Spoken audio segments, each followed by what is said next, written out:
और आई सीधे इस वक्त आपको ले चलते हैं लोकसभा, जहां पर सदर जमहूरिया के खुतबे तशक्कुर पर वज़ीर आज़म मोदी खिताब कर रहे हैं।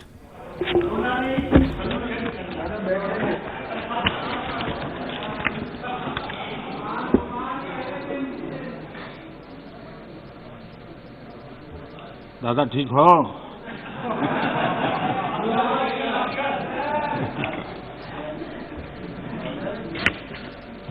आदरणीय सभापति जी,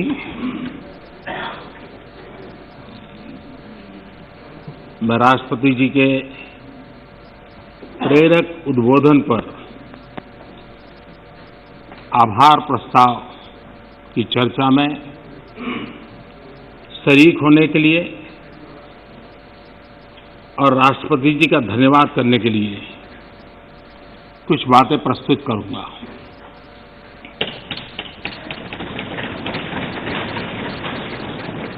राष्ट्रपति जी का भाषण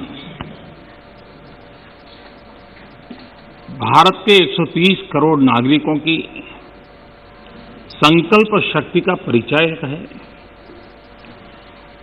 विकट और विपरीत काल में भी यह देश किस प्रकार से अपना रास्ता चुनता है, रास्ता तय करता है और रास्ते पर अचीव करता हुआ आगे बढ़ता है, ये सारी बातें विस्तार से राष्ट्रपति जी ने अपने अभिभाषण में कही है।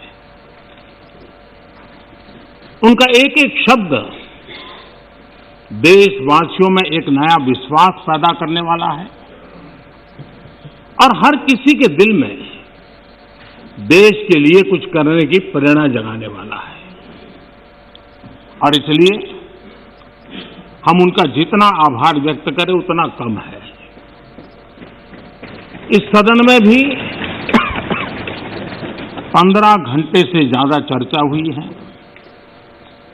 रात को 12-12 बजे तक हमारे सभी माननीय सांसदों ने इस चेतना को जगाए रखा है, चर्चा को जीवंत बनाया है, अधिक शार्पन किया है। इस चर्चा में भाग लेने वाले सभी माननीय सदस्यों का मैं हृदय से आभार व्यक्त करता हूं। मैं विशेष रूप से हमारी महिला सांसदों का आभार व्यक्त करना चाहता हूं, क्योंकि इस चर्चा में उनकी भागीदारी भी ज्यादा थी, विचारों की धार भी थी,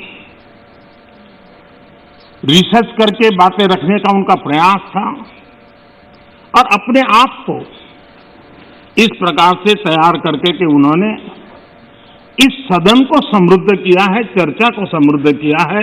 और इसलिए उनकी तैयारी, उनके तर्क और उनकी सूझबूझ, इसके लिए मैं विशेष रूप से महिला सांसदों का अभिनंदन करता हूं, उनका आभार व्यक्त करता हूं। आदरणीय अध्यक्ष महोदय, भारत आजादी के 75वें वर्ष एक प्रकार से अभी दरवाजे पर दस्तक दे ही रहे हैं। 75 वर्ष का पड़ाव हर हिंदुस्तानी के लिए गर्व का है और आगे बढ़ने के पर्व का भी है। और इसलिए समाज व्यवस्था में हम कहीं पर भी हो,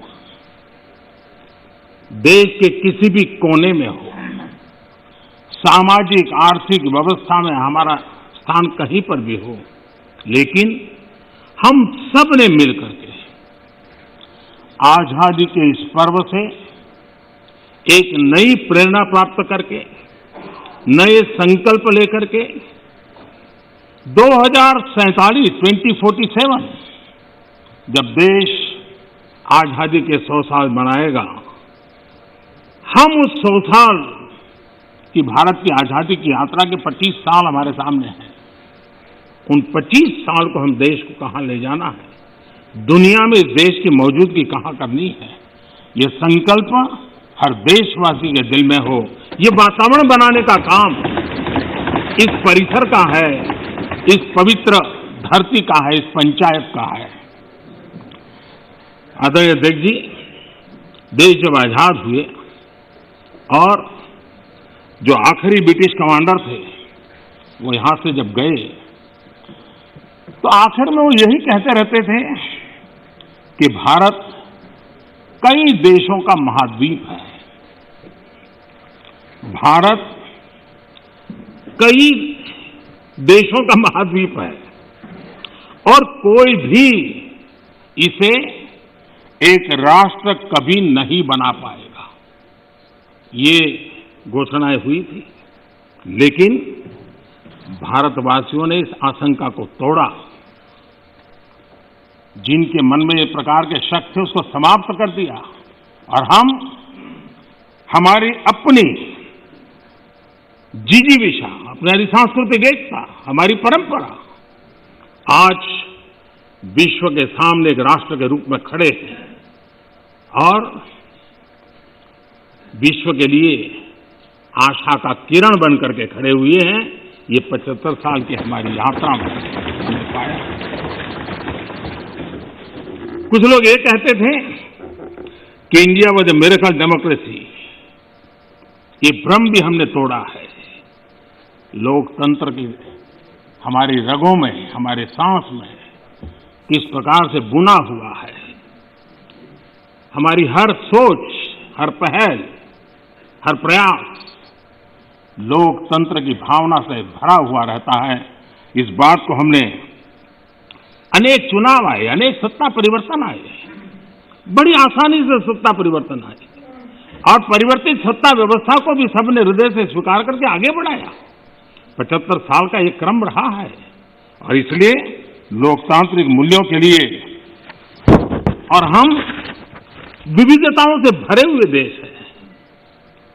सैकड़ों भाषाएं, हजारों बोलियां, भांति भांति का पहनाव, क्या कुछ नहीं है विविधताओं से भरा हुआ।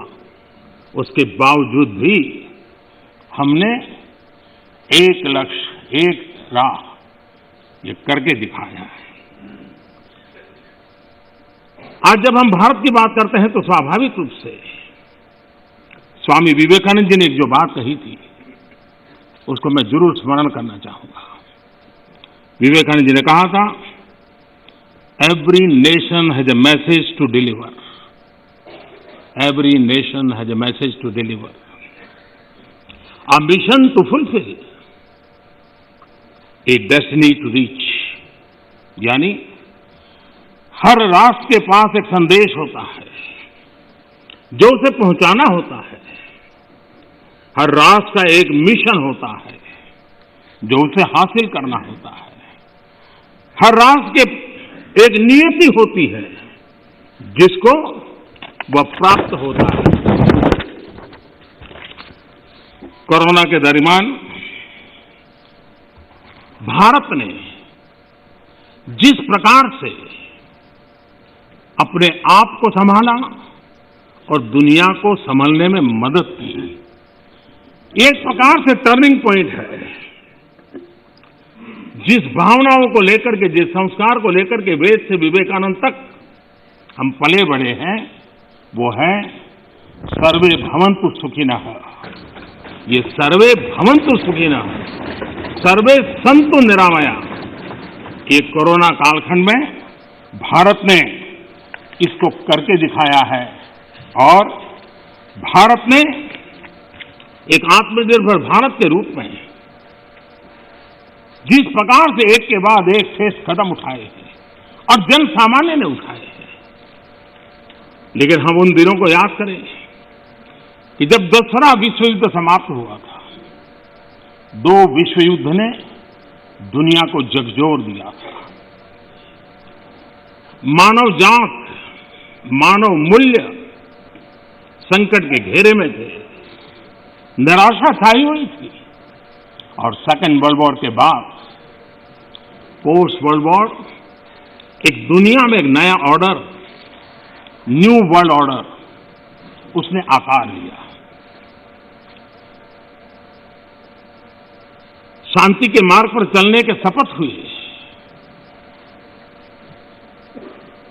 सैन्य नहीं सहयोग, इस मंत्र को लेकर के दुनिया के अंदर विचार प्रबल होते गए। यूएन का निर्माण हुआ, इंस्टीट्यूशंस बनी, भांति भांति के मैकेनिज्म तैयार हुए ताकि विश्व को पोस्ट वर्ल्ड वॉर के बाद एक सुचारू ढंग से शांति की दिशा में ले जाया जाए। लेकिन अनुभव कुछ और निकला। अनुभव ये निकला कि दुनिया में शांति की बात हर कोई करने लगा। पोस्ट वर्ल्ड वॉर शांति की बातों के बीच भी हर कोई जिसकी ताकत थी अपनी सैन्य शक्ति बढ़ाने लगा। वर्ल्ड वॉर के पहले दुनिया के पास जो सैन्य शक्ति थी, यूएन के बाद वो सैन्य शक्ति अनेक गुना बढ़ गई। छोटे मोटे देश भी सैन्य शक्ति की स्पर्धा में आने लग गए। शांति की चर्चा बहुत हुई, लेकिन हकीकत इस बात विश्व को स्वीकार करना होगा कि सैन्य शक्ति की तरफ बड़ी बड़ी ताकतें और पुरजोश चल पड़ी। जितने इनोवेशन हुए, रिसर्च हुए, वो इसी कालखंड में हुए सैन्य शक्ति के लिए। पोस्ट कोरोना भी एक नया वर्ल्ड ऑर्डर नजर आ रहा है। पोस्ट कोरोना के बाद दुनिया में एक नया संबंधों का वातावरण शेप लेगा। हमें तय करना है कि हम वर्ल्ड वॉर के बाद एक मुख्य दर्शक के रूप में बदलती हुई दुनिया को देखते रहे और अपने आप को कहीं एडजस्ट हो सकते तो करने की कोशिश की। हमारे लिए वो कालखंड भी वैसा ही था। लेकिन आज पोस्ट कोरोना जो नया वर्ल्ड ऑर्डर तैयार होगा, और होना ही है, किस रूप का होगा, कैसा होगा, कौन उसको इनिशिएट करेगा, वो तो वक्त बताएगा। लेकिन दुनिया ने जिस प्रकार से संकट को झेला है, दुनिया इस पर सोचने के लिए मजबूर हुई है और होना है। ऐसी स्थिति में भारत विश्व से कट करके नहीं रह सकता। भारत एक कोने में गुजारा नहीं कर सकता। हमें भी एक मजबूत प्लेयर के रूप में उभरना होगा। लेकिन सिर्फ जनसंख्या के आधार पर हम दुनिया में अपनी मजबूती का दावा नहीं कर पाएंगे। वो एक ताकत है, लेकिन इतनी ताकत मात्र से नहीं चलता है। नए वर्ल्ड ऑर्डर में भारत को अपनी जगह बनाने के लिए भारत को सशक्त होना पड़ेगा, समर्थ होना पड़ेगा, और उसका रास्ता है आत्मनिर्भर भारत। आज फार्मेसी में हम आत्मनिर्भर हैं, हम दुनिया के कल्याण के काम आते हैं। भारत जितना आत्मनिर्भर बनेगा और जिसकी रगों में सर्वे सुखिनः भवन्तु का मंत्र जड़ा हुआ है, वो जितना सामर्थ्यवान होगा, मानव जात के कल्याण के लिए, विश्व के कल्याण के लिए एक बहुत बड़ी भूमिका अदा कर सकेगा। और इसलिए हमारे लिए आवश्यक है कि हम आत्मनिर्भर भारत इस विचार को बल दें और ये हम मान के चलें। ये किसी शासन व्यवस्था का विचार नहीं है, ये किसी राजनेता का विचार नहीं है। आज हिंदुस्तान के हर कोने में vocal for local, vocal for local सुनाई दे रहा है और लोग हाथ लगाते देखते हैं। लोकल, यह आत्मगौरव का भाव आत्मनिर्भर भारत के लिए बहुत काम आ रहा है। और मुझे विश्वास है कि हम सबकी सोच, हमारी नीतियां, हमारे निर्णय भारत को आत्मनिर्भर बनाने के लिए जो भी आवश्यक बदलाव हो, उस बदलाव की ओर होने चाहिए। ये मेरा मत है। इस चर्चा के अंदर करीब करीब सभी माननीय सदस्यों ने कोरोना की चर्चा की है। हमारे लिए संतोष का विषय है, गर्व का विषय है कि कोरोना के कारण कितनी बड़ी मुसीबत आएगी। ये जो दुनिया में अनुमान लगाए गए थे, बहुत बड़े बड़े एक्सपर्ट ने अनुमान लगाए थे। भारत में भी एक भय का वातावरण पैदा करने के लिए भरसक प्रयास भी हुए थे। और एक अननोन एनिमी था, तो विश्वास से कोई कुछ नहीं कह सकता था, विश्वास से कुछ कोई कर भी नहीं सकता था। एक ऐसे अननोन एनिमी के खिलाफ लड़ना था, और इतना बड़ा देश, इतना थिकली पॉपुलेटेड देश, इतनी कम व्यवस्थाओं वाला देश, दुनिया को शक होना बड़ा स्वाभाविक भी था, क्योंकि विश्व के बड़े बड़े देश कोरोना के सामने घुटने टेक चुके थे। तब भारत कैसे टिक पाएगा? और भारत एक बार हालत खराब हो गई तो विश्व को कोई नहीं बचा पाएगा, ये समीकरण भी लोग लगा रहे थे। ऐसे में ये 130 करोड़ देशवासियों की डिसिप्लिन, उनका समर्पण, इसने आज हमें बचा के रखा है। क्रेडिट गोज टू 130 करोड़ हिंदुस्तानी, और इसका गौरवगान हमें करना चाहिए। भारत की पहचान बनाने के लिए ये भी एक अवसर है। हम अपने आप को कोसते रह करके कहें दुनिया हमें स्वीकार करे, ये कभी संभव नहीं होता है। हम घर में बैठकर अपनी कमियों के साथ जूझेंगे, कमियों को ठीक करने का प्रयास करेंगे, लेकिन विश्वास के साथ विश्व के सामने जाने का तजुर्बा भी रखेंगे, तब जाकर के दुनिया हमें स्वीकार करे। अगर आप अपने बच्चों को घर में नहीं स्वीकार करते और चाहोगे मोहल्ले में बच्चा स्वीकार करे, कोई स्वीकार करे, कोई स्वीकार नहीं करता। दुनिया का नियम है, और इसलिए हमें इस बात को करना चाहिए। श्रीमान मनीष तिवारी जी ने एक बात कही, उन्होंने कहा भाई भगवान की कृपा है तो कोरोना में हम बच गए।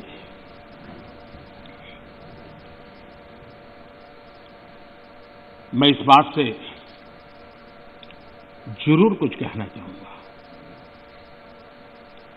ये भगवान की ही कृपा है जिसके कारण दुनिया इतनी बड़ी हिल गई, हम बच गए।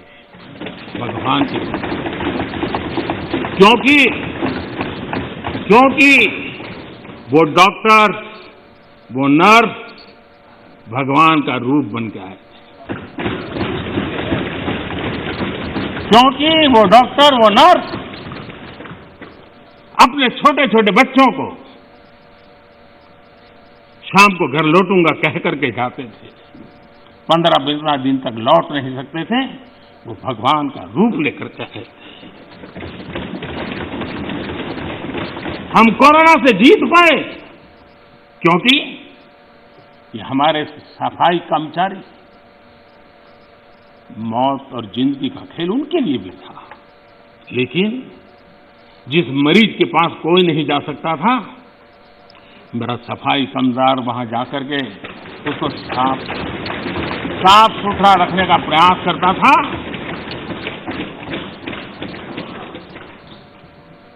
भगवान का रूप ये सफाई कामदार के रूप में आया था। कोई एम्बुलेंस चलाने वाला ड्राइवर पढ़ा लिखा नहीं था, उसे पता था मैं जिसको लेके जा रहा हूं कोरोना पॉजिटिव है। वो एम्बुलेंस का ड्राइवर भगवान के रूप में आया था, हजारों हिंदू, और इसलिए भगवान का रूप ही था जिसने हमें बचाया है।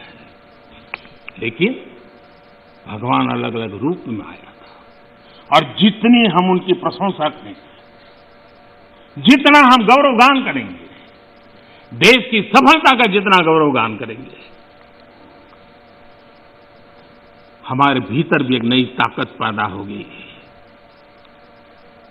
कई कारणों से जिन लोगों के भीतर निराशा फैल चुकी है, उनको भी मैं कहता हूं कि कुछ पल के लिए 130 करोड़ देशवासियों इस पराक्रम को याद कीजिए, आपके अंदर भी ऊर्जा आ जाएगा।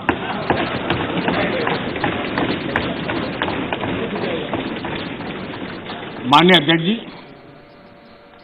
इस कोरोना काल एक ऐसा कसौटी का काल था जिसमें सच्ची कसौटी तब होती थी जब संकट होता है। सामान्य स्थिति में बहुत जल्दी ध्यान में नहीं आता।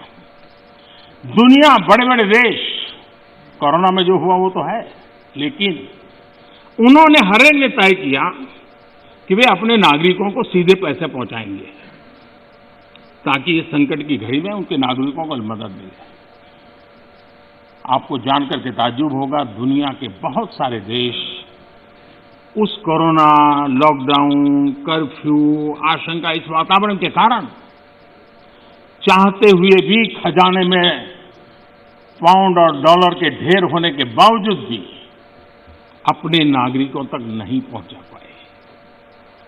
बैंक बंद, पोस्ट बंद, व्यवस्थाएं बंद, कुछ नहीं कर पाए। इरादा था, घोषणाएं भी हुई। ये हिंदुस्तान है कि जो इस कोरोना कालखंड में भी करीब करीब 75 करोड़ से अधिक भारतीयों को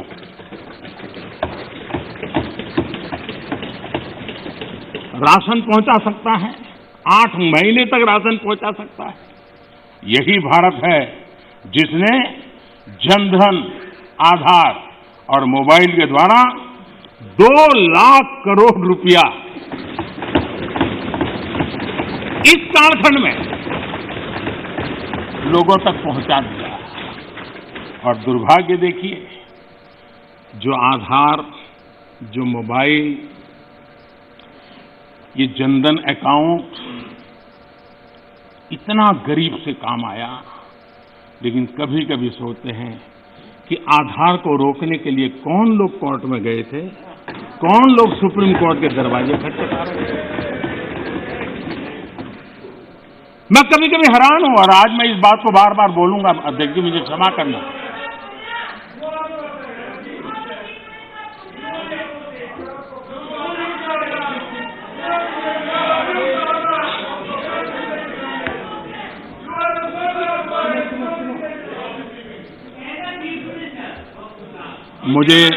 मुझे 1 मिनट का विराम देने के लिए मैं आपका बहुत आभारी हूं।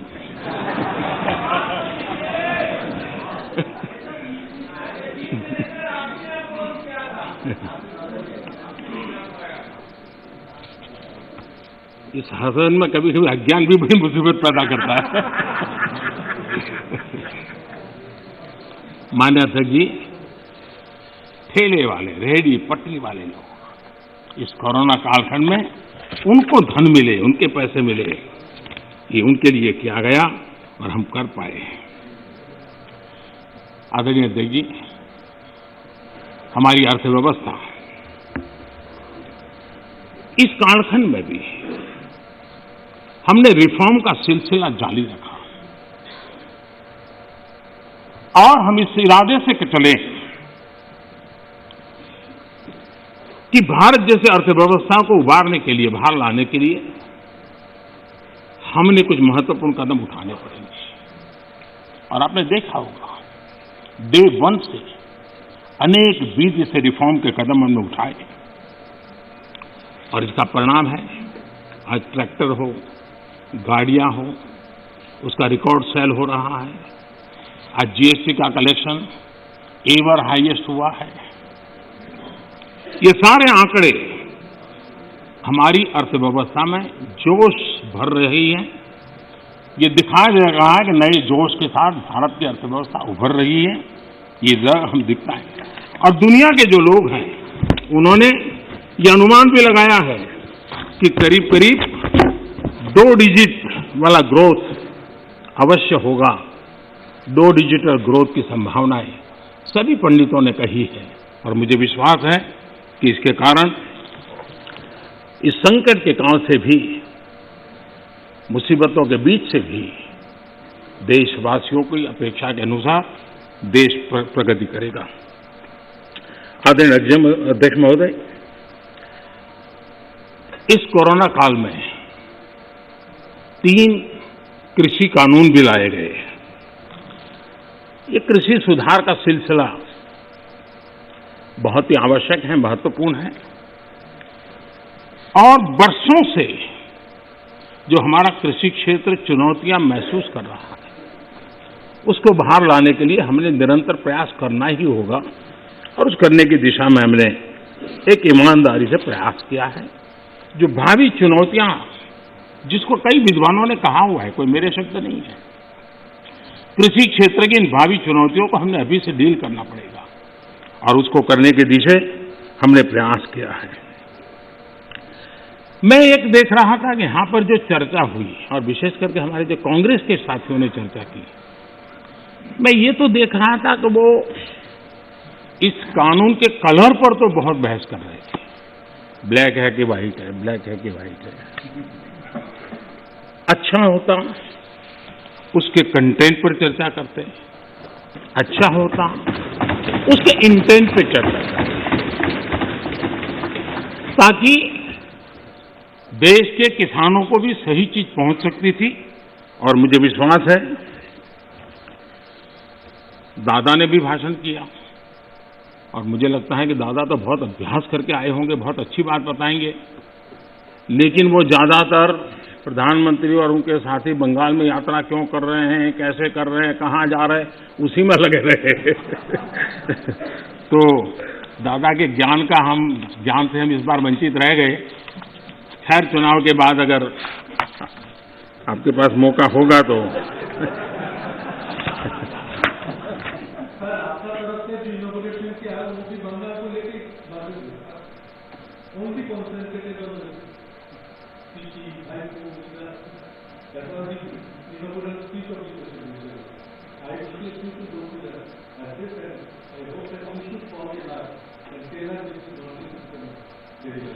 ये कितना महत्वपूर्ण प्रदेश है, इसीलिए तो हम कर रहे हैं।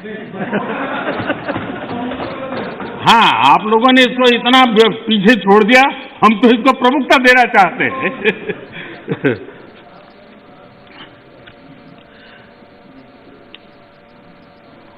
हम एक बात समझें,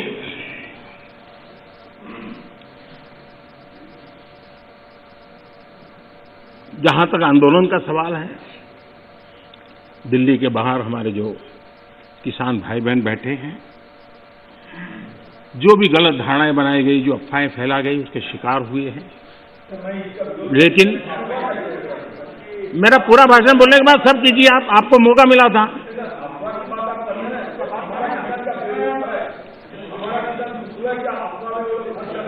आप तो ऐसे शब्द उनके लिए बोल सकते हैं, हम नहीं बोल सकते, हम नहीं बोल सकते हैं। श्रीमान किसान हमारे कैलाश चौधरी जी ने और हमारे समय बोलते ही रहेंगे क्या? माननीय, आपको पर्याप्त समय, पर्याप्त अवसर दिया था, आपने पूरी बात कही, उस समय किसी ने टोका टोकी नहीं की। प्लीज आप मत। माननीय प्रधानमंत्री, माननीय अधीर रंजन जी, प्लीज।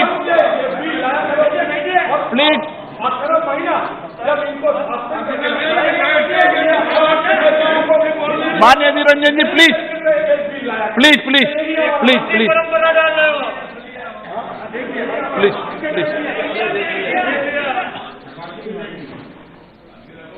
देखिए, मैं कितनी सेवा करता हूँ आपकी।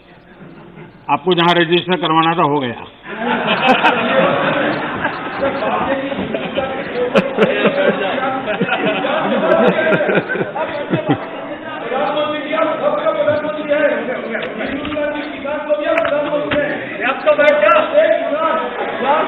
माननीय अध्यक्ष जी,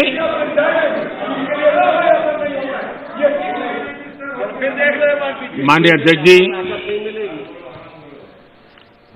आंदोलन कर रहे सभी किसान साथियों की भावनाओं का ये सदन भी और ये सरकार भी आदर करती हैं, आदर करती रहेगी। और इसीलिए सरकार के वरिष्ठ मंत्री, जब ये आंदोलन पंजाब में था तब भी और बाद में भी, लगातार उनसे वार्ता कर रहे हैं, किसानों के प्रति सम्मान भाव के साथ कर रहे हैं, आदर भाव के साथ कर रहे हैं। और इसलिए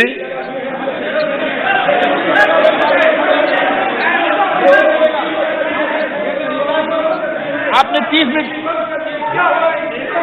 1 मिनट और नहीं पाएंगे। आपका कोई रिकॉर्ड नहीं कर, बैठिए।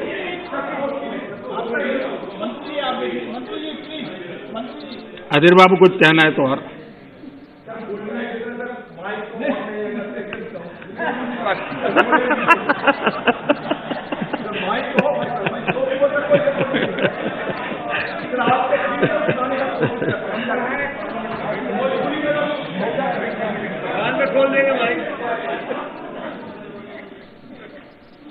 मैं अध्यक्ष जी,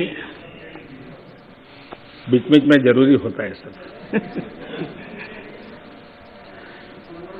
लगातार बातचीत होती रही है और जब पंजाब में आंदोलन चल रहा था उस समय भी हुई है, दिल्ली आने के बाद हुई ऐसा नहीं है।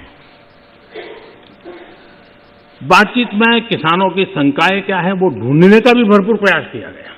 उनसे लगातार कहा गया कि भाई अपन एक एक मुद्दे पर चर्चा करें और नरेंद्र सिंह जी तोमर ने इस विषय में विस्तार से बताया भी है राज्यसभा में। तो क्लोज बाय क्लोज चर्चा करने के लिए भी कहा और हम मानते हैं कि अगर इसमें कोई कमी हो और सचमुच में किसान का नुकसान करते उसमें बदल करने में क्या जाता है जी।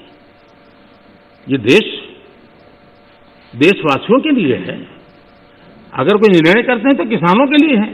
लेकिन हम इंतजार करते हैं, अभी भी हम इंतजार करते हैं कि वो अगर कोई चीज स्पेसिफिक बताते हैं और अगर वो कन्विंसिंग है तो हमें कोई संकोच नहीं है। और इसीलिए हम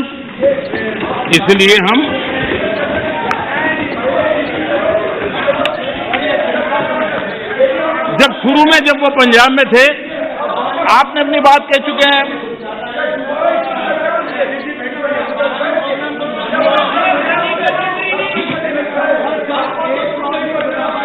एक मिनट बोल दिया ना, नहीं ऐसा ठीक नहीं है। आपको पर्याप्त समय पर्याप्त अवसर मैंने दिया था, किसी ने टोका टोकी नहीं की थी। नहीं माननीय सुरेश जी प्लीज बैठिए, प्लीज। नो, ये तरीका नहीं है, नहीं, no.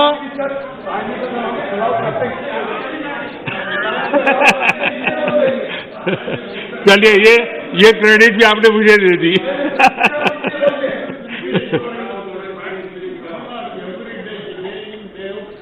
Mister Balu please, please.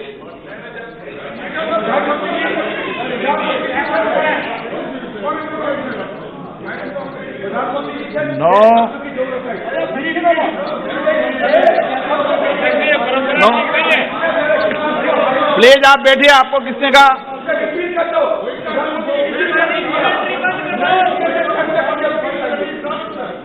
PR Balu ji please, please please please, आपको मैं पर्याप्त समय पर्याप्त अवसर देता हूं। Please please sit down. माननीय प्रधानमंत्री जी, आपका कोई नोट नहीं हो रहा। माननीय प्रधानमंत्री,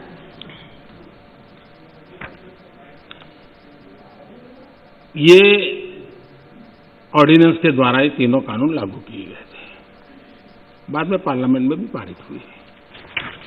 कानून लागू होने के बाद न देश में कोई मंडी बंद हुई है, कानून लागू होने के बाद न कहीं एमएसपी बंद हुआ है। ये सच्चाई है जिसको हम छुपा करके बातें करते हैं, इसका कोई मतलब नहीं है। इतना ही नहीं, एमएसपी की खरीदी भी बढ़ी है और ये कानून नए बनने के बाद बढ़ी है। और इसलिए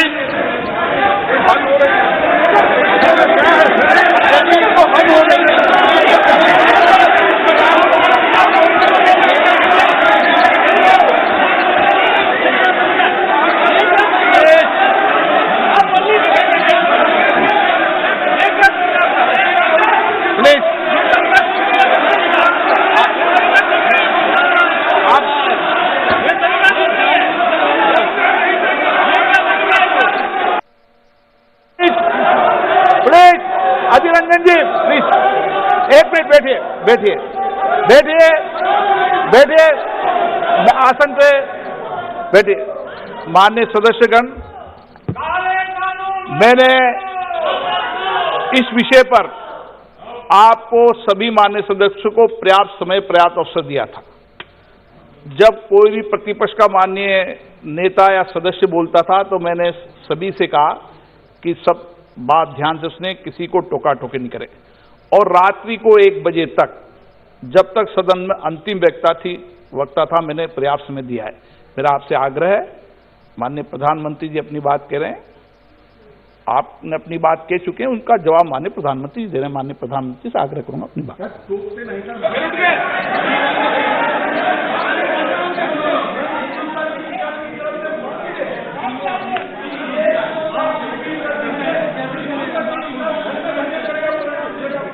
प्रधानमंत्री माननीय अध्यक्ष जी, ये हो हल्ला, ये आवाज, ये रुकावटें डालने का प्रयास एक सोची समझी रणनीति के तहत है। और सोची समझी रणनीति ये है कि जो झूठ फैलाया है, जो अफवाहें फैलाई हैं, उसका पर्दाफाश हो जाएगा, सत्य वहां पहुंच जाएगा तो उनका टिकना भारी हो जाएगा। और इसलिए हो हल्ला करते रहो, जैसा बाहर करते हैं वैसा अंदर भी करते रहो, यही खेल चलता रहा है। लेकिन इससे कभी भी आप लोगों का विश्वास नहीं जीत पाओगे, मान के चलो। माननीय अध्यक्ष जी, ऑर्डिनेंस के बाद और पार्लियामेंट में कानून बनने के बाद किसी भी किसान से मैं पूछना चाहता हूं कि पहले जो हक उनके पास थे, जो व्यवस्थाएं उनके पास थी, उसमें से कुछ भी इस नए कानून ने छीन लिया है क्या? इसकी चर्चा, उसका जवाब कोई देता नहीं है। सब कुछ वैसा का वैसा वो है पुराना। क्या हुआ है? एक अतिरिक्त विकल्प व्यवस्था मिली है, वो भी क्या कंपलसरी है? किसी कानून का विरोध तो तब मायना रखता है कि जब वो कंपलसरी हो। ये तो ऑप्शनल है। आपको मर्जी पड़े यहां जाना है जाइए, आपको मर्जी पड़े वहां नहीं जाना है वहां जाइए, जहां ज्यादा फायदा हो वहां किसान चला जाए, ये व्यवस्था की गई है। और इसलिए प्लीज अधीर रंजन जी, अब ज्यादा हो रहा है। अधीर रंजन जी प्लीज, अब ज्यादा हो रहा है, अब ज्यादा हो रहा है। मैं आपका रिस्पेक्ट करने वाला इंसान हूं और मैंने पहले कह दिया, आपने जितना किया, जहां रजिस्टर होना हो गया। और बंगाल में भी टीएमसी से ज्यादा पब्लिसिटी आपको मिल जाएगी। बाबा क्यों इतना है? हाँ दादा, देखो मैं बता दिया, चिंता मत करो, मैंने बता दिया।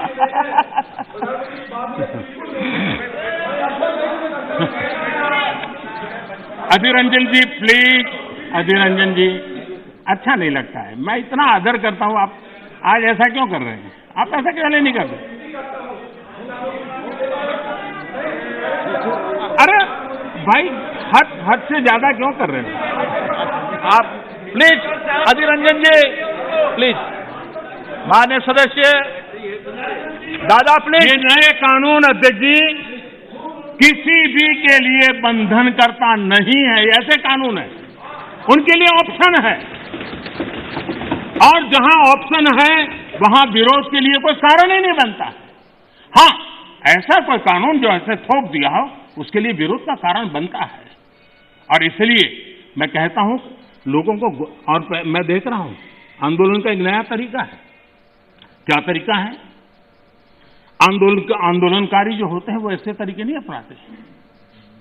आंदोलन जीवी होते हैं वो ऐसे तरीके अपनाते हैं, और वो कहते हैं ऐसा हुआ तो ऐसा होगा, ऐसा होगा तो ऐसा होगा, ऐसा होगा तो ऐसा होगा। अरे भाई, जो कुछ हुआ ही नहीं, जो होना नहीं है, उसका भय पैदा कर करके, और पिछले कई सालों से लगातार सुप्रीम कोर्ट का एक जजमेंट आ जाए, कोई निर्णय नहीं हुआ है, और एकदम से तूफान खड़ा कर दिया जाए, आग लगा दी जाए देश में। ये जो तौर तरीके हैं, उन तौर तरीके जो भी लोकतंत्र में विश्वास करते हैं, जो भी अहिंसा में विश्वास करते हैं, उन सबके लिए चिंता का विषय होना चाहिए। ये सरकार की चिंता का नहीं, देश की चिंता का विषय होना चाहिए।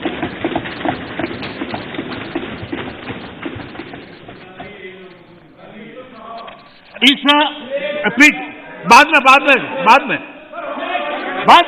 समय मिलेगा आपको। नो माननीय अध्यक्ष जी प्लीज, ये तरीका ठीक नहीं। माननीय अध्यक्ष जी, अब समझ, पुरानी मंडियों पर भी कोई पाबंदी नहीं है। इतना ही नहीं, इस बजट में इन मंडियों को आधुनिक बनाने के लिए, उनके इंफ्रास्ट्रक्चर को सुधारने के लिए और बजट की व्यवस्था की गई है। और उस बजट के माध्यम से माननीय अध्यक्ष जी, ये जो हमारे निर्णय है वो सर्वजन हिताय, सर्वजन सुखाय की भावना के साथ लिए गए। माननीय अध्यक्ष जी, ऐसा क्या करते हैं आप? सीनियर व्यक्ति हैं, प्लीज बैठिए। माननीय अध्यक्ष जी, इस सदन के साथी भली भांति इस बात को समझते हैं, लेकिन कांग्रेस और कुछ दलों ने बड़े जोर शोर से बातें अपनी कही, लेकिन जिन बातों को लेकर के उनको कहना चाहिए कि भाई ये नहीं, ये अपेक्षा ये होती है कि उन्होंने इतना स्टडी करके आना है। इतना ही नहीं, जो लोग ये कहते हैं, हाँ, मैं हैरान हूं, पहली बार एक नया तर्क आया इस सदन में कि भाई हमने मांगा नहीं था तो दिया क्यों? हमने मांगा नहीं तो दिया क्यों? पहली बात है कि लेना न लेना आपकी मर्जी है, किसी ने किसी के गले मड़ा नहीं है, ऑप्शनल है, एक व्यवस्था है और देश बहुत बड़ा है। हिंदुस्तान के कुछ कोनों में इसका लाभ होगा, हो सकता है किसी एक आध कोने में न भी हो, लेकिन ये कंपलसरी नहीं है और इसलिए मांगा और दिए का मतलब नहीं होता है। लेकिन मैं फिर भी कहना चाहता हूं, इस देश में माननीय अध्यक्ष जी, दहेज का कानून, दहेज के खिलाफ कानून बने, ये इस देश में कभी किसी ने मांग नहीं की थी, फिर भी देश की प्रगति के लिए कानून बना था। माननीय अध्यक्ष जी, ट्रिपल तलाक, इसके खिलाफ कानून बने, ये किसी ने मांग नहीं की थी, लेकिन प्रगतिशील समाज के लिए आवश्यक है, इसलिए कानून हमने बनाए हैं। हमारे यहां बाल विवाह पर रोक, किसी ने मांग नहीं की थी कानून बनाओ, फिर भी कानून बने थे, क्योंकि एक प्रगतिशील समाज के लिए आवश्यक होता है। शादी की उम्र बढ़ाने के निर्णय किसी ने मांग नहीं की थी, लेकिन प्रगतिशील विचार के साथ वो निर्णय बदलने पड़ते हैं। बेटियों को संपत्ति में अधिकार किसी ने मांग नहीं की थी, लेकिन एक प्रगतिशील समाज के लिए आवश्यक होता है, तब जाकर के कानून बनाया जाता है। शिक्षा को अधिकार देने की बात किसी ने मांग नहीं की थी, लेकिन समाज के लिए आवश्यक होता है, बदलाव के लिए आवश्यक होता है, तो कानून बनते हैं।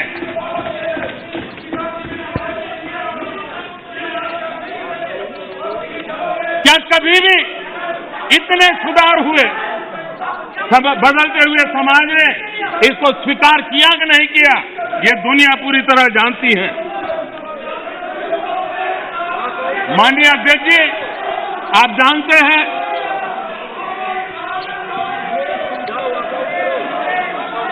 ने पर्याप्त समय, पर्याप्त अवसर दिया है बोलने का, ये तरीका ठीक नहीं है आपका। ठीक,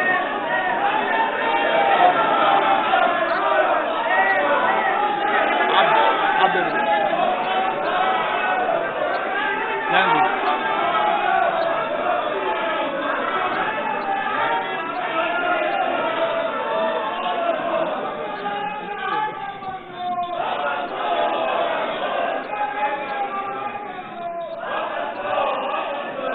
माननीय अध्यक्ष जी, हमें मानते थे कि हिंदुस्तान की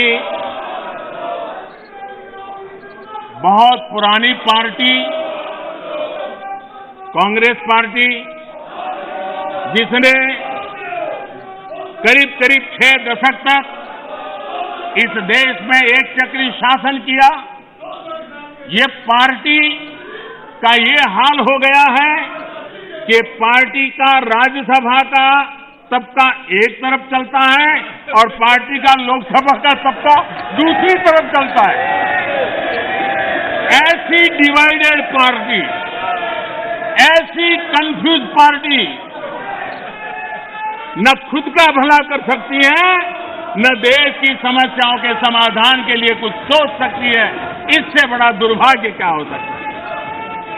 कांग्रेस पार्टी राज्यसभा में भी है, कांग्रेस पार्टी के वरिष्ठ नेता राज्यसभा में बैठे हैं, लेकिन वो एक बहुत आनंद और उमंग के साथ वाद विवाद करते हैं, विस्तार से चर्चा करते हैं, अपनी बात रखते हैं, और यही कांग्रेस पार्टी का दूसरा तबका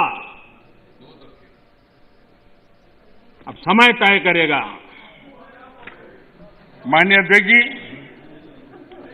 ईपीएफ पेंशन योजना, हमें मालूम है कभी ऐसे केसेस मेरे सामने आया जब 2014 के बाद में आया बेटा, किसी को पेंशन 7 रुपये मिल रही थी, किसी को 25 रुपये, किसी को 50 रुपये, किसी को 250 रुपये, ये देश में चलता था।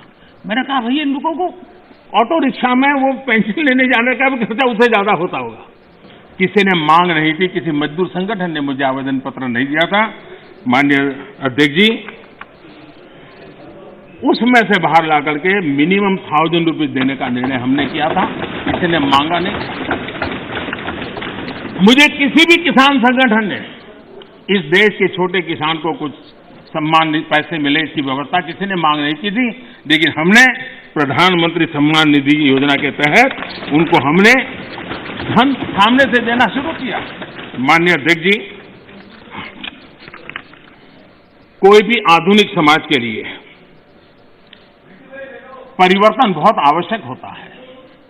हमने देखा है जिस प्रकार से उस कालखंड में विरोध होता था, लेकिन राजा राममोहन राय जी जैसे महापुरुष, ईश्वर चंद्र विद्यासागर जी जैसे महापुरुष, ज्योतिबा फुले जैसे महापुरुष, बाबा साहब आंबेडकर, कितने अनगिनत नाम हैं, उन्होंने समाज के सामने उल्टे प्रवाह में सामने होकर के समाज सुधार का बीड़ा उठाया था, व्यवस्थाएं बदलने के लिए बीड़ा उठाया।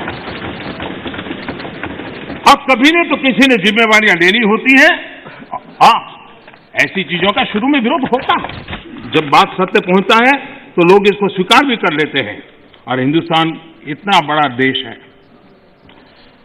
कोई भी निर्णय 100% सबको स्वीकार्य होता संभव ही नहीं हो सकता है।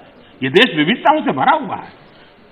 किसी एक जगह पे वो बहुत लाभ करता होगा, किसी जगह पे कम लाभ करता होगा, किसी जगह पे शायद जो पहले के लाभ उसको वंचित करता होगा। लेकिन ऐसी तो कितने बड़े देश में व्यवस्था नहीं हो सकती है कि हम उसमें कोई, लेकिन एक लार्जर इंटरेस्ट, देश में निर्णय जो होते हैं लार्जर, सर्वजन हिताय सर्वजन सुखाय निर्णय होते हैं और उसको लेकर के हम काम करते हैं। माननीय अध्यक्ष जी, ये सोच के साथ मेरा विरोध है। जब ये कहा जाता है मांगा था क्या हम सामंतशाही हैं क्या कि देश की जनता याचक की तरह हमसे मांगे, उनको मांगने के लिए मजबूर करें? ये मांगने के लिए मजबूर करने वाली सोच लोकतंत्र की सोच नहीं हो सकती। माननीय सरकारें संवेदनशील होनी चाहिए। लोकतांत्रिक तरीके से जनता की भलाई के लिए सरकार ने जिम्मेवारियां लेकर के आगे आना चाहिए। और इसलिए इस देश की जनता ने आयुष्मान योजना नहीं मांगी थी, लेकिन हमें लगा कि गरीब की बीमारी में बचाना है तो आयुष्मान भारत योजना लेकर के जाना चाहिए। इस देश के गरीब ने बैंक अकाउंट के लिए कोई जुलूस नहीं निकाला था, कोई मेमोरेंडम नहीं भेजा था। हमने जनधन योजना की थी और हमने इस जनधन योजना से उसके खाते खोले थे। किसी ने भी स्वच्छ भारत की मांग किसने की थी, लेकिन देश ने के सामने स्वच्छ भारत लेकर के गए, मामला चल पड़ा। कहां लोगों ने कहा था मेरे घर में शौचालय बनाओ, किसी ने मांगा नहीं था, लेकिन हमने 10 करोड़ घरों में शौचालय बनाने का काम किया। मांगा जाए तभी सरकार काम करे, वो वक्त चला गया। ये लोकतंत्र है, ये सामंतशाही नहीं है। हम लोगों ने लोगों की संवेदनाओं को समझ करके हमने सामने से देना चाहिए। नागरिकों को याचक बना करके हम नागरिकों का आत्मविश्वास नहीं बढ़ा सकते हैं। हमने नागरिकों को अधिकार देने के दिशा में आगे बढ़ते रहना चाहिए। नागरिक को याचक बनाने से नागरिक का आत्मविश्वास खत्म हो जाता है। नागरिक का सामर्थ्य पैदा करने के लिए, उसका आत्मविश्वास पैदा करने के लिए हमारे कदम होने चाहिए और हमने इस दिशा में कदम उठाए हैं।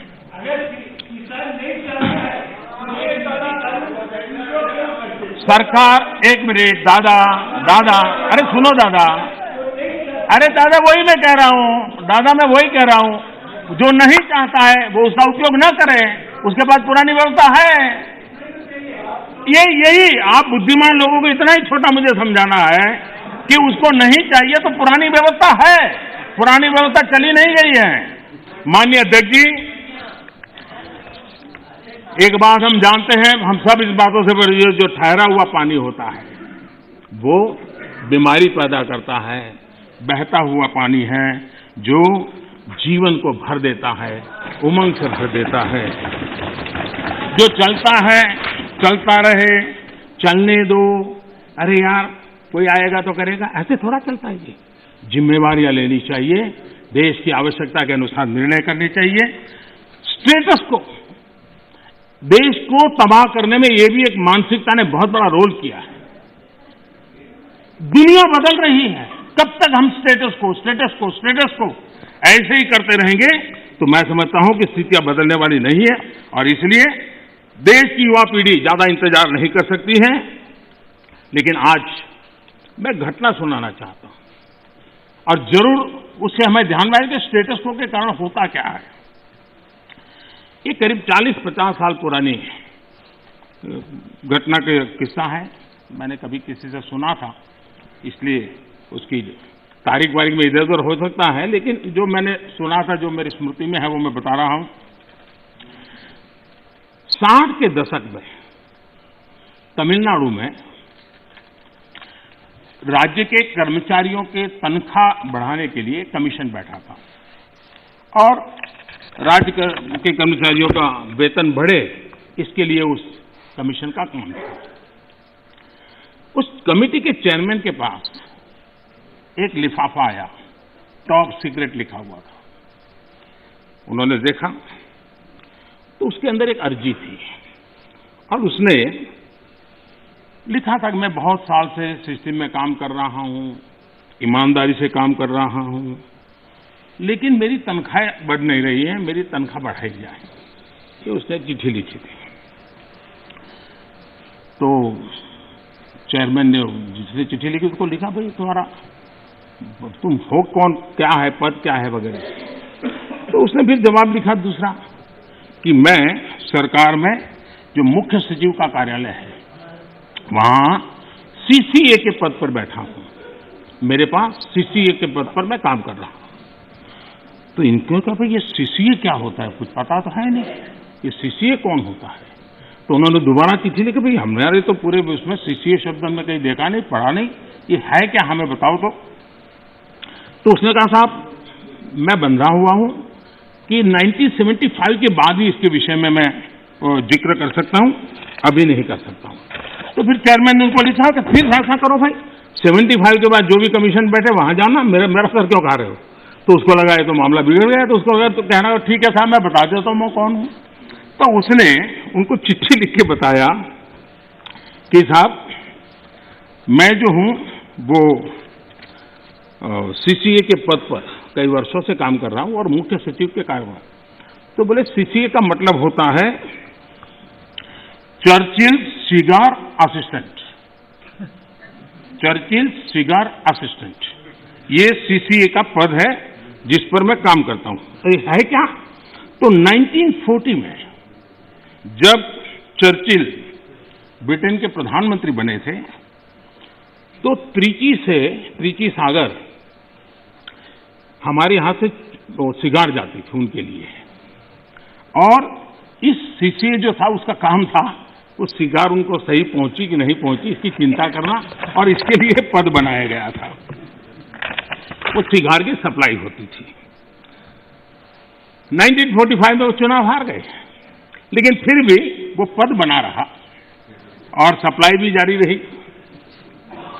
देश आजाद हो गया। देश आजाद होने के बाद इसके बाद भी माननीय अध्यक्ष जी ये पद कंटिन्यू था। चर्चिल को सिगरेट पहुंचाने की जिम्मेवारी वाला एक पद मुख्य सचिव के कार्यालय में चल रहा था, और उसने अपने लिए कुछ तनख्वाह मिले, कुछ प्रमोशन मिले, इसके लिए उसे चिट्ठी लिखी थी। अब देखिए ऐसा स्टेटस को अगर हम बदलाव नहीं करेंगे, व्यवस्थाओं को देखेंगे नहीं, तो ये उससे बड़ा क्या उदाहरण हो सकता है। मैं जब मुख्यमंत्री बना तो एक रिपोर्ट आती थी कि आज कोई बलून नहीं आया और कोई पर्चे नहीं फेंके गए। ये सेकंड वर्ल्ड वॉर के समय शायद शुरू हुआ होगा, अभी भी वो चलता था। यानी ऐसी चीजें हमारी व्यवस्था में घुसी हुई हैं। हमें लगता है कि भाई हम रिबन काटेंगे, दिया जलाएंगे, फोटो निकल जाएगी, हमारा काम हो गया। देश ऐसे नहीं चलता है। हमने जिम्मेवारी के साथ देश में बदलाव के लिए हर प्रकार की कोशिश करनी चाहिए। गलतियां हो सकती है, लेकिन इरादा अगर नेक हो तो परिणाम अच्छे मिलते भी हैं। हो सकता है एक आध में हमें न भी मिले। आप देखिए हमारे देश में एक समय था कि किसी को अपना सर्टिफाई कराना है तो कॉर्पोरेटर, काउंसिलर उसके घर के बाहर सुबह क्यों लग जाती थी, और जब तक वो थप्पा न मारे, और मजा है कि वो तो नहीं मारता था, एक लड़का बाहर बैठता था, वो सिक्का मार देता था और देते। अब चल रहा था मैंने कहा इसकी क्या मतलब है, हम भरोसा करें देश के नागरिक पर। मैंने आकर के वो अटेस्ट करने वाली सारी प्रथा को खत्म कर दिया, देश के लोगों को लाभ हुआ। हमने बदलाव के लिए काम करना चाहिए, सुधारों के लिए काम करना चाहिए। अब हमारे यहाँ इंटरव्यू होते थे, मैं अभी भी हैरान हूं जी। एक व्यक्ति एक दरवाजे से अंदर आता है, 3 लोगों की पैनल बैठी है, उसका मुंह देखने नाम भी पूरा पूछते नहीं, 30 सेकंड में निकल जाता है हजारों, और वो इंटरव्यू कॉल होता है और फिर ऑर्डर दिया जाता है। हमने कहा भाई क्या मतलब है, उसका जो एजुकेशन क्वालिफिकेशन है उसके सारे इकट्ठा करो, मेरिट के आधार पर कंप्यूटर को पूछो, वो जवाब दे देगा। ये तीसरे और चौथे श्रेणी के लोगों के लिए इंटरव्यू का क्या जमाल बनाया हुआ है। और लोग कहते थे भाई सिफारिश के बिना नौकरी नहीं मिलेगा, हमने खत्म कर दिया। मैं समझता हूं कि देश में हम चीजों को बदलने से, असफलता के डर से अटक के रहना, ये कभी भी किसी का भला नहीं करता है। हमने बदलाव करने चाहिए और बदलाव करने का प्रयास हम करते हैं। माननीय अध्यक्ष जी, हमारे यहां खेती, हमारे यहां किसानी एक प्रकार से हमारी संस्कृति की मुख्य धारा का हिस्सा रही है। एक प्रकार से हमारी संस्कृति के प्रवाह के साथ हमारी किसानी जुड़ी हुई है। हमारे ऋषियों ने, मुनियों ने इस पर बहुत कुछ लिखा हुआ है, ग्रंथ अवेलेबल है हमारे यहाँ कृषि के संबंध में, बहुत सारे उत्तम अनुभव भी हैं। और हमारे यहाँ राजा भी खेतों में हल चलाते थे। जनक राजा की बात तो हम जानते हैं, कृष्ण भगवान के भाई बलराम की बात हम जानते हैं। कोई भी बड़ा परिवार होगा, हमारे यहाँ किसानी और खेती, ये हमारे देश में सिर्फ कल्टीवेशन ऑफ क्रॉप नहीं, हमारे यहाँ एग्रीकल्चर एक प्रकार का समाज जीवन के कल्चर का हिस्सा रहा हुआ है। और उसी हिस्सों को लेकर के हम करें, और ये हमारी संस्कृति है। हमारे पर्व हो, त्योहार हो, हमारे गीत हो, सब चीजें फसल बोने के समय के साथ या फसल काटने के साथ जुड़ी हुई रहती है। ये हमारी यहाँ परंपरा रही है। हमारे जितने लोकगीत हैं वो भी किसानी से जुड़े हुए होते हैं, फसल से जुड़े। हमारे त्योहार भी उसी से जुड़े हुए रहते हैं। और इसलिए, और हमारे देश की विशालता देखिए, हमारे यहाँ किसी को आशीर्वाद देते हैं, शुभकामना देते हैं, तो उसके साथ धन धान्य शब्द उपयोग करते हैं। धन धान्य, धन और धान्य को हमारे यहाँ अलग नहीं करते हैं। सिर्फ धान्य भी नहीं बोलता है कोई, सिर्फ धन भी नहीं होता, धन धान्य बोला जाता है। हमारे यहाँ धान्य का ये मूल्य, ये महत्व समाज जीवन का हिस्सा है। और जो स्थितियां बदली हैं, तो हमने भी उसको फिर से एक पटरी पर लाने के लिए प्रयास करने की आवश्यकता है। राज्यसभा के अंदर मैंने विस्तार से छोटे किसानों के संबंध में बात कही है। और देश का 80-85% वर्ग, इसको हम उपेक्षित रख करके देश का भला नहीं कर सकते हैं। हमने उसके लिए कुछ सोचना ही होगा और बड़ी नक्करता के साथ हमने सोचना होगा। और मैंने गिन करके बताया है कि छोटे किसानों की कैसी उपेक्षा हुई है, किसानों के नाम पे हुई है। उसमें एक बदलाव बहुत जरूरी है। और आपको भी, ये छोटा किसान जाग जाएगा तो जवाब आपको भी देना पड़ेगा, ये मैं पूरी तरह समझता हूं। हमारे यहां जैसे जैसे आबादी बढ़ रही है, जमीन का टुकड़ा छोटा होता जा रहा है, परिवार के अंदर जमीन जो है बढ़ जाती है। चौधरी चरण सिंह जी ने तो एक जगह पे ये कहा हुआ है कि हमारे यहाँ किसान इतना जमीन की मालिकी उसकी कम हो रही है कि वो स्थिति ऐसी आएगी कि वो अपने खेत में ही ट्रैक्टर को टर्न करना होगा तो नहीं कर पाएगा, इतना भी जमीन का टुकड़ा होगा। चौधरी चरण सिंह जी के शब्द है। तो ऐसी जब चिंता हमारे इन महापुरुषों ने हमारे सामने की है, तो हमें भी तो कुछ न कुछ व्यवस्थाएं करनी होगी।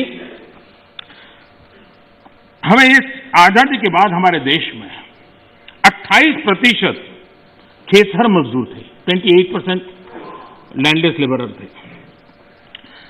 10 साल पहले जो सेंसस हुआ उसमें ये जनसंख्या, खेतीहर संख्या 28 से 55% हो गई। अब ये किसी भी देश के लिए चिंता का विषय होना चाहिए कि 28 से हमारा खेतहर मजदूर 55% पर पहुंच गया है।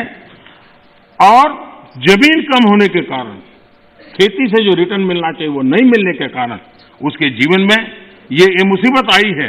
और वो मजदूरी करने पर, किसी और के खेत में जाकर के मजदूरी होने पर मजबूर हो गया है। और दुर्भाग्य है कि हमारे देश में खेती में निवेश जो होना चाहिए वो नहीं हो रहा है। सरकार उतना कर नहीं पा रही है, राज्य सरकारें भी नहीं कर पा रही है, और किसान खुद भी नहीं कर पा रहा है। जो कुछ भी उसको निकलता है बच्चों को पालने में और पेट भरने में उसका चला जाता है। और इसलिए निवेश की बहुत बड़ी आवश्यकता है। जब तक हम निवेश नहीं लाएंगे, जब तक हम हमारी खेती को आधुनिक नहीं करेंगे, हम जब तक छोटे से छोटे किसान की भलाई के लिए व्यवस्थाएं विकसित नहीं करेंगे, हम देश के एग्रीकल्चर सेक्टर को ताकतवर नहीं बना सकते हैं। और इसलिए हमारा किसान आत्मनिर्भर बने, उसको अपनी उपज बेचने की आजादी मिले, उस दिशा में हमने काम करने की आवश्यकता है। और हमारा किसान सिर्फ गेहूं और चावल वहां सीमित रहे, उससे भी बात बनने वाली नहीं है। दुनिया में मार्केट क्या है, आज उसके रिसर्च हो रहे हैं, उस प्रकार की चीजों का उत्पादन करें और वो चीजें दुनिया के बाजार में बेचें। भारत की आवश्यकता है हम बाहर से चीजें न लाएं। मुझे याद है, मैं बहुत पहले जब यहाँ संगठन का काम करता था, नॉर्थ पार्ट में मुझे फारूक साहब के साथ काम करने का काफी मौका मिला है, तो मुझे हरियाणा का एक किसान अपने खेत में ले गया। उसने बड़ा आग्रह कहा, तो मैं चला गया। छोटी सी जगह थी उसकी, 1-1.5-2 बीघा से जमीन होगी, लेकिन बड़ा प्रगति। तो उसने वो मेरे पीछे पड़ा, आइए आइए। मैंने कहा है क्या बात? वे बोले एक बार आइए तो देखिए। तो मैं गया उसके यहाँ, करीब 30-40 साल पहले की बात है, 30 साल हो गए। उन्होंने क्या किया, दिल्ली के 5 स्टार होटल्स में जो चीजें सब्जियां वगैरह विदेशों से लाते थे, उसने उसका स्टडी किया। अगर उनको छोटे कॉर्न चाहिए, उनको छोटे टमाटर चाहिए, और उसने अपनी उस छोटी सी जगह में और रिस्ट्रिक्टेड वातावरण के अंदर लोगों की मदद लेके वो फसल पर। और मजा है कि दिल्ली 5 स्टार के होटलों में उसका माल जाना शुरू हो गया। हमारे देश में थोड़ा सा बदलाव करें हम। अब हमने कभी सोचा है स्ट्रॉबेरी हम बाय एंड लार्ज मानते हैं कि वो ये ठंडे प्रदेशों का है। मैं देख रहा हूं जी कच्छ के रेगिस्तान में स्ट्रॉबेरी हो रही है। मैं देख रहा हूं जी मध्य प्रदेश के अंदर, उत्तर प्रदेश के अंदर, वहां स्ट्रॉबेरी हो रही है। बुंदेलखंड में जहां पानी की दिक्कत है। इसका मतलब ये हुआ कि हमारे यहाँ संभावनाएं हैं। हमारे किसान को गाइड करके हम नई नई चीजों पे ले जाएंगे। मैं जरूर मानता हूं कि हमारा देश का किसान आगे आएगा, लेकिन उसको ये ठीक है, उसका अनुभव ऐसा है कि उसको हिम्मत देनी पड़ती है, उसका हाथ पकड़ना पड़ता है, उसको हाथ लेकर के चलना पड़ता है। अगर वो चल पड़ता है तो कमाल करके दिखाता है। उसी प्रकार से कृषि के अंदर जितने नए रास्ते निवेश बढ़ेगा, मैं मानता हूं रोजगार के अवसर भी बढ़ने वाले हैं और दुनिया में एक हमें नया मार्केट मिल सकता है। हमारे यहाँ ग्रामीण अर्थव्यवस्था में सुधारने के लिए एग्रो बीज इंडस्ट्री की संभावनाएं भी बढ़ेगी और इसलिए हमें इस पूरे क्षेत्र को आत्मनिर्भर बनाने की दिशा में हमने जरूर काम करना चाहिए। कई विपरीत परिस्थितियों में भी हमारे किसान ने रिकॉर्ड उत्पादन किया है। कोरोना काल में भी रिकॉर्ड उत्पादन किया है। ये हम सब की जिम्मेदारी है कि हमारे किसान की जो परेशानियां हैं वो कम हो, उनके सामने जो चुनौतियां हैं वो चुनौतियां कम करने के लिए हम कुछ कदम उठाएं और इन कृषि सुधारों से हम उस दिशा में कुछ न कुछ करने का प्रयास कर रहे हैं। किसानों को एक बराबरी का प्लेटफॉर्म दे पाए, हम आधुनिक टेक्नोलॉजी दे पाए, उनके अंदर एक नया आत्मविश्वास भर पाए, उस दिशा में सकारात्मक सोच की बहुत आवश्यकता है। पुरानी सोच, पुराने मानदंड अब किसानी का भला कर पाते तो बहुत पहले कर पाते। सेकंड ग्रीन रिवॉल्यूशन की हम बातें कर ली, हम एक नए तौर तरीके लिए आगे बढ़ने की और सबको चिंतन के लिए, राजनीति का विषय नहीं होना चाहिए। ये देश की भलाई के लिए बहुत आवश्यक है। मिल बैठ करके उसको हमने सोचना चाहिए। सभी दल चाहे सत्ता में हो या विपक्ष में, ये हम सबका दायित्व है और हमें 21वीं सदी में 18वीं शताब्दी की सोच से हमारे एग्रीकल्चर सेक्टर को हम उसकी चुनौतियों को पूरा नहीं कर सकते हैं। उसी को हमने बदलना होगा। कोई नहीं चाहता है कि हमारा किसान गरीबी के चक्कर में फंसा रहे, उसको जिंदगी जीने का हक न मिले। मैं मानता हूं कि उसको आश्रित रहना न पड़े, उसको पराधीन न रहना पड़े, सरकारी टुकड़ों पर पलने के लिए मजबूर न होना पड़े। ये जिम्मेवारी भी हम सबकी है और उस जिम्मेवारी को निभाना, हमारे अन्नदाता समृद्ध हो, हमारा अन्नदाता कुछ न कुछ और ज्यादा देश के लिए कर सकें, उसके लिए अगर हम अवसर देंगे तो बहुत सारी। सरदार वल्लभ भाई पटेल एक बात कहते थे, वो कहते थे स्वतंत्रता प्राप्ति के बाद भी यदि परतंत्रता की दुर्गंध आती रहे तो स्वतंत्रता की सुगंध नहीं फैल सकती। जब तक हमारे छोटे किसान को नए अधिकार नहीं मिलते तब तक पूर्ण आजादी की उनकी बात अधूरी रहेगी। और इसलिए बड़ा बदलाव कर करके हमको हमारे इन किसानों को एक लंबी यात्रा के लिए तैयार करना होगा और हम सबको मिलकर के करना होगा। गलत कुछ करने के इरादे से जब नहीं होना चाहिए, अच्छा करने के इरादे से होना चाहिए, किसी की भलाई करने के लिए होना चाहिए। हमारी सरकार ने छोटे किसानों के लिए हर कदम को आप देखेंगे तो छोटे किसानों को हमने बीज से लेकर के बाजार तक पिछले 6 वर्षों में अनेक ऐसे इंटरवेंशन किए हैं जो छोटे किसान की मदद कर सकते हैं, छोटा किसान का लाभ सकते हैं। अब जैसे डेयरी सेक्टर और कोऑपरेटिव सेक्टर सशक्त भी हैं और उसका एक मजबूत वैल्यू चेन भी बना है और सरकार की दखल कम से कम है, फिर भी वो अपने मजबूती पर आया है। हम धीरे धीरे फल फूल सब्जी की तरफ बल दे सकते हैं और उसके बाद धान्य की तरफ दे सकते हैं। हम बहुत ताकतवर बना सकते हैं। हमारे पास मॉडल है, सफल मॉडल है। उन सफल मॉडल का हमने प्रयोग करना चाहिए। हमने उनको वैकल्पिक बाजार देना चाहिए। दूसरा एक महत्वपूर्ण काम जो हमने किया है 10,000 फार्मर्स प्रोड्यूसर ऑर्गेनाइजेशन, ये किसानों के लिए, छोटे किसानों के लिए एक बहुत बड़ी ताकत के रूप में उभरने वाले हैं। और जहां जहां महाराष्ट्र में विशेष प्रयोग हुआ है एफपीओज बनाने का, कई और राज्यों ने भी, केरल में भी कम्युनिस्ट पार्टी के लोग काफी मात्रा में एफपीओ बनाने काम में लगे हुए हैं।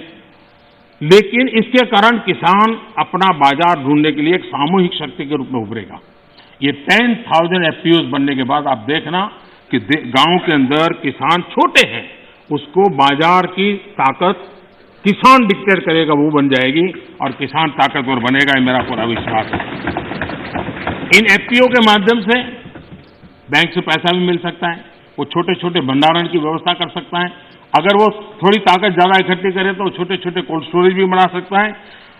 और हमने 1 लाख करोड़ रुपया एग्रीकल्चर के इंफ्रास्ट्रक्चर के लिए भी तय किया है और उसको हम स्वयं सहायता जूथ, सेल्फ हेल्प ग्रुप, इन सेल्फ हेल्प ग्रुप में भी करीब 7 करोड़ बहनें जुटी। गांव की बहनें अल्टीमेटली वो किसान की ही बेटियां होती हैं, किसी न किसी खेती से जुड़े हुए परिवार की बेटियां होती हैं और वे भी आज नेटवर्क किसानों की भलाई में काम आ रहा है। वो एक इकोनॉमिक एक्टिविटी का सेंटर बनते जा रहे हैं। और इनके द्वारा भी, मुझे याद है गुजरात में वलसाड जिले में आदिवासियों के पास जमीन भी काफी ऊपर नीचे है, अनइवन लैंड है और बहुत छोटी जमीन है।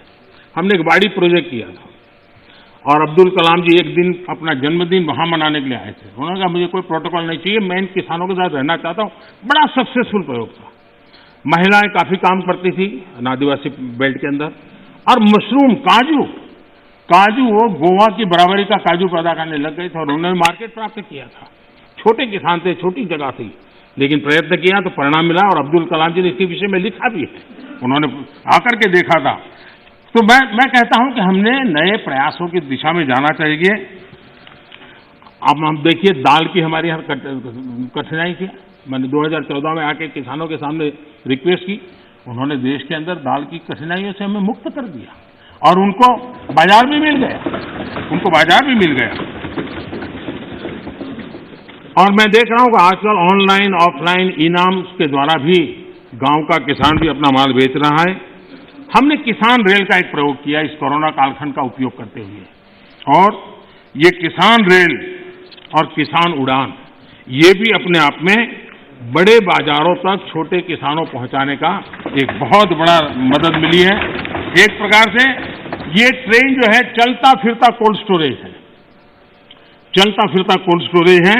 और मैं सदन के सदस्यों से जरूर कहना चाहूंगा कि ये किसान रेल कहने को तो सामान ढोने वाली व्यवस्था है, लेकिन उसने दूर सुदूर गांव के छोटे किसान को किसी और राज्य के बाजार, दूसरे बाजार के साथ जोड़ दिया। अब देखिए, नासिक से किसान मुजफ्फरनगर के व्यापारी से जुड़ा और क्या भेजा, उसकी ताकत बड़ी नहीं थी। 30 किलो अनार, 30 केजी अनार, ये उसने वहां से ये किसान रेल से भेजा और खर्चा कितना हुआ, 124 रुपीज, उसको बड़ा बाजार मिल गया। ये 30 किलो इतनी छोटी चीज है कि शायद कोई कुरियर वाला भी नहीं ले जाता, लेकिन ये व्यवस्था थी तो यहां का किसान वहां तक जाकर के अपना माल बेच पाया है। उसी प्रकार से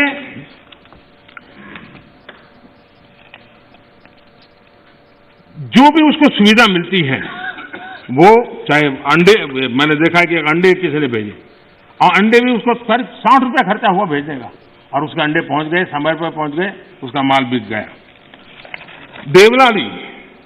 देवलाली का एक किसान 7 kg उसकी कीवी, उसको उसने दानापुर भेजी, भेजने का खर्चा 62 रुपीज हुआ, लेकिन उसको 7 किलो की कीवी का अच्छा बाजार मिला और दूसरे राज्य से जाकर के मिला। किसान रेल लगती छोटी बात है, लेकिन कितना बड़ा परिवर्तन कर सकती है, इसका हम नमूना देखते हैं। माननीय अध्यक्ष जी, चौधरी चरण सिंह जी ने एक किताब लिखी है, भारत की अर्थनीति।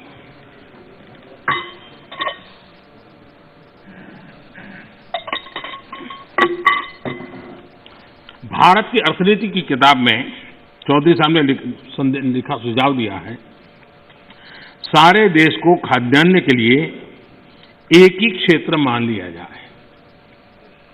दूसरे शब्दों में, देश के एक भाग से दूसरे भाग में लाने जाने के पर कोई प्रतिबंध न हो। ये चौधरी चरण सिंह जी की किताब का कोट है। कृषि सुधारों, किसान रेल, मंडियों को इलेक्ट्रॉनिक प्लेटफॉर्म, ई-नाम, ये सारी चीजें हमारे देश के किसानों और से छोटे किसानों को एक बहुत बड़ा अवसर देने के प्रयास के भागरूप हो रहा है। माननीय अध्यक्ष जी, जो लोग इतनी बातें करते हैं, सरकार इतने सालों तक चलाई है, मैं नहीं मानता उनको किसानों की दिक्कत का पता नहीं था या उनको समझ नहीं थी। पता भी था, समझ भी थी, और उनको मैं उन्हीं की बात आज याद कराना चाहता हूं। ये मौजूद नहीं है, मैं जानता हूं, लेकिन देश के लिए समझना बहुत जरूरी है। मैं एक कोट पढ़ता हूं। The state took initiative to amend their state APMC act in the year 2005 itself, providing for direct marketing, contract farming, setting up of a private market, consumer farmer markets, e-trading, and notified the rules in 2007 to implement the amended provision. In fact, 24 private markets have already come up in the state. ये किसने कहा था? ये APMC act बदल लिया है। इस बात को कौन गर्व से कह रहा था? 24 ऐसे बाजार बन चुके हैं, इसका गौरव कौन कर रहा था? डॉक्टर मनमोहन सिंह जी की सरकार के कृषि मंत्री श्रीमान शरद पवार जी गर्व की बात कर रहे हैं। ये उनका कोर्ट में कह रहा हूं। अब आज एकदम से उल्टी बात कर रहे हैं, और इसलिए शक होता है कि आखिरकार आप किसानों को भ्रमित करने के लिए रास्ता क्यों चुना है?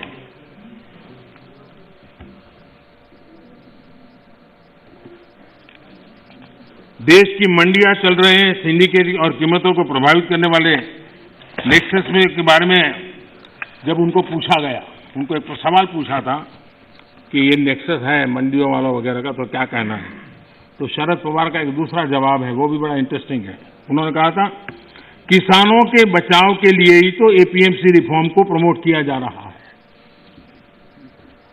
ताकि किसानों को एपीएमसी मंडियों का विकल्प मिले। जब ज्यादा व्यापारी रजिस्टर होंगे, तब स्पर्धा बढ़ेगी और मंडी में सांठगांठ इससे खत्म होगी। ये बात उन्होंने कही है, और इसलिए मैं समझता हूं कि इन बातों को हमने समझना होगा।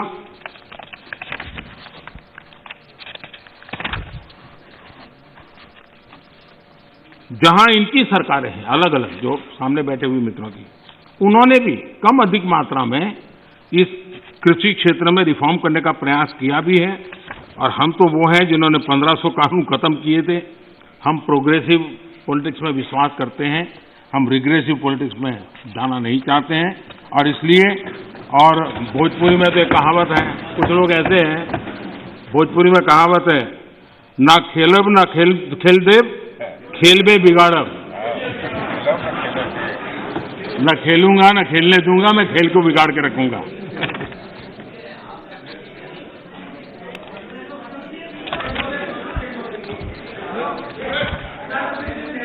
माननीय अध्यक्ष जी, देश का सामर्थ्य बढ़ाने में सभी का सामूहिक योगदान, कश्मीर से कन्याकुमारी तक, कच्छ से लेकर कामाख्या तक, जब हर भारतीय का पसीना लगता है तब जाकर के देश आगे बढ़ता है। मैं कांग्रेस के साथियों को याद दिलाना चाहता हूं कि देश के लिए पब्लिक सेक्टर जरूरी है तो प्राइवेट सेक्टर का भी भागीदारी उतनी ही आवश्यक है। सरकार ने मोबाइल मैन्युफैक्चरिंग को प्रोत्साहित किया, प्राइवेट पार्टियां आई, मैन्युफैक्चरर्स आए। आज गरीब से गरीब परिवार तक स्मार्टफोन पहुंच रहा है। टेलीकॉम में स्पर्धा को प्रोत्साहित किया गया तो मोबाइल पर बात करना करीब करीब 0 हो गया और डेटा भी दुनिया में सबसे सस्ता आज हिंदुस्तान में है। यहां तक कि हमारी फार्मा इंडस्ट्री, हमारे वैक्सीन निर्माता, क्या ये सारे सरकारी हैं क्या? आज मानवता के काम अगर भारत आ रहा है तो हमारे इस प्राइवेट सेक्टर का भी बहुत बड़ा रोल है, प्राइवेट एंटरप्राइज का रोल है। और हमें हमारे देश के नौजवानों पर भरोसा होना चाहिए, हमारे देश के नौजवानों पर भरोसा रखना चाहिए। इस प्रकार से कोसते रहेंगे, उनको नीचा दिखाते रहेंगे और हम किसी भी प्राइवेट एक्टिविटी को नकार देंगे। कोई जमाना होगा जब कुछ सरकार करेगी, उस जमाने में जरूर होगा, किया होगा। आज दुनिया बदल चुकी है, समाज की अपनी ताकत है, देश के अंदर ताकत है। हर एक किसी को अवसर मिलना चाहिए और उनको इस प्रकार से बेईमान घोषित करना, उनके लिए गंदी भाषा का प्रयोग करना, ये कल्चर किसी जमाने में वोट पाने के लिए काम आया होगा, आज वो आने वाला नहीं है। कृपा करके हम, और मैंने लाल किले पर से बोला, वेल्थ क्रिएटर भी देश को जरूरी होते हैं, तभी तो वेल्थ बांटेंगे। गरीब तक वेल्थ बांटेंगे कहां से, रोजगार देंगे कैसे? और सब कुछ बाबू ही करेंगे। आईएएस बन गया मतलब वो फर्टिलाइजर का कारखाना भी चलाएगा, आईएएस हो गया तो वो केमिकल का कारखाना भी चलाएगा, आईएएस हो गया वो हवाई जहाज भी चलाएगा। ये कौन सी बड़ी ताकत बना के रख दी है हमने? बाबुओं के हाथ में देश देकर के हम क्या करने वाले हैं? हमारे बाबू भी तो देश के हैं, तो देश का नौजवान भी तो देश का है। हम हमारे देश के नौजवानों को जितना ज्यादा अवसर देंगे, मुझे लगता है उसको उतना ही लाभ होने वाला है। माननीय अध्यक्ष जी, जब तथ्यों के आधार पर बात टिकती नहीं है तो ऐसा होता है जो अभी देखा, आशंकाओं को हवा दी जाती, ये हो जाएगा वो हो जाएगा, और माहौल ये आंदोलन जीवी पैदा करते हैं। माननीय अध्यक्ष जी, किसान आंदोलन की पवित्रता, और मैं बहुत जिम्मेवारी के शब्द प्रयोग करता हूं, मैं किसान आंदोलन को पवित्र मानता हूं और भारत के लोकतंत्र में आंदोलन का महात्म्य है और रहने वाला है और जरूरी भी है। लेकिन जब आंदोलन जीवी पवित्र आंदोलन को अपने लाभ के लिए बर्बाद करने के लिए निकलते हैं तब क्या होता है? कोई मुझे बताए। 3 किसान कानून की बात हो और दंगाबाज लोग जो जेल में हैं, जो संप्रदायवादी लोग जो जेल में हैं, जो आतंकवादी लोग जेल में हैं, जो नक्सलवादी जेल में हैं, उनकी फोटो लेकर के उनकी मुक्ति की मांग करना, ये किसानों के आंदोलन को अपवित्र करने का प्रयास है कि नहीं? माननीय अध्यक्ष जी, इस देश में टोल प्लाजा, सभी सरकारों ने स्वीकार की हुई व्यवस्था है। टोल प्लाजा इस देश में सभी सरकारों ने की हुई व्यवस्था है। और उस टोल प्लाजा को तोड़ना, उस टोल प्लाजा को कब्जा करना, उस टोल प्लाजा को न चलने देना, ये जो तरीके चले हैं वो तरीके क्या पवित्र आंदोलन को कलंकित करने का प्रयास है कि नहीं? जब पंजाब की धरती पर सैकड़ों की तादाद के अंदर, पंजाब की धरती पर सैकड़ों की तादाद के अंदर जब टेलीकॉम के टावर तोड़ दिए जाएं, क्या वो किसान की मांग से सुसंगत है क्या? किसान के पवित्र आंदोलन को बर्बाद करने का काम आंदोलनकारी ने नहीं, आंदोलनजीवियों ने किया हुआ है। और इसलिए देश को आंदोलनकारी और आंदोलनजीवियों के बीच फर्क करना बहुत जरूरी है और देश को इन आंदोलनजीवियों से बचाना वो भी उतना ही जरूरी है। अफवाहें फैलाना, झूठ फैलाना, गुमराह करना और देश को दबोच करके रख देना, देश बहुत बड़ा है, देश के सामान्य मानवी की आशा आकांक्षाएं बहुत है और उनको लेकर के हमने आगे बढ़ना है और उस दिशा में हम प्रयास कर रहे हैं। देश में एक बहुत बड़ा वर्ग है,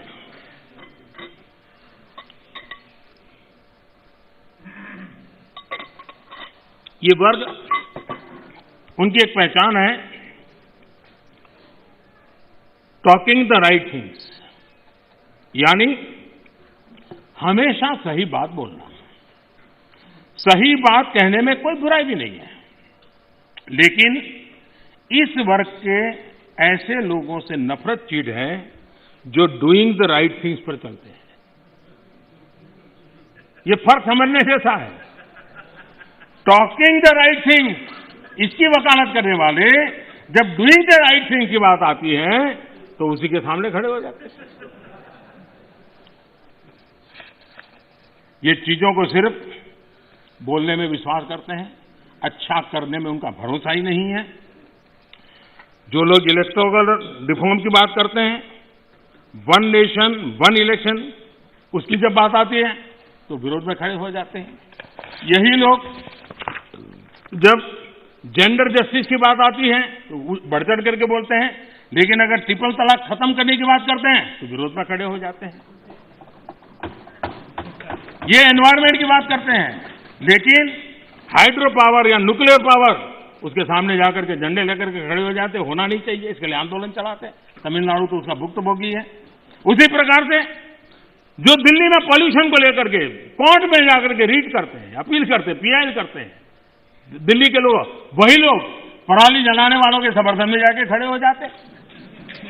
तब समझ नहीं आता है कि किस प्रकार से इस देश को गुमराह करने का इन लोगों का प्रयास है और उसको देश ने समझने की जरूरत है।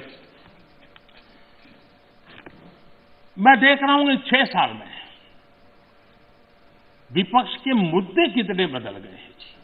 हम भी कभी विपक्ष में थे, लेकिन हम जब भी विपक्ष में थे तो आपने देखा होगा देश के विकास के मुद्दों को लेकर के, भ्रष्टाचार के मुद्दों को लेकर के हम शासन में बैठे हुए लोगों को घेरते थे, हम आवाज उठाते थे, हम प्रयास करते थे। मैं हैरान हूं, आजकल विकास के मुद्दे की चर्चा ही नहीं करते।